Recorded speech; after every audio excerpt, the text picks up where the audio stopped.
Los Angeles, California.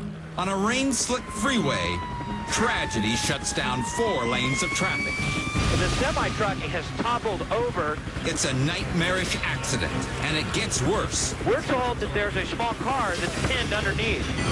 Just need to confirm, do we have anyone trapped in the vehicle? Witnesses tell police that the driver is still inside the crushed car. The situation looks grim. These rescuers can't even see what it is that they're trying to uncover. The possibility of anyone surviving underneath tons of steel seems unthinkable. I do have medical 1040 heading that way. But even if the odds are 1,000,000 to 1, emergency crews have to try. Fire and rescue teams working at a breakneck pace. Forming a human conveyor belt, rescuers try to remove as much weight as possible. Next, they attach ropes to the sides.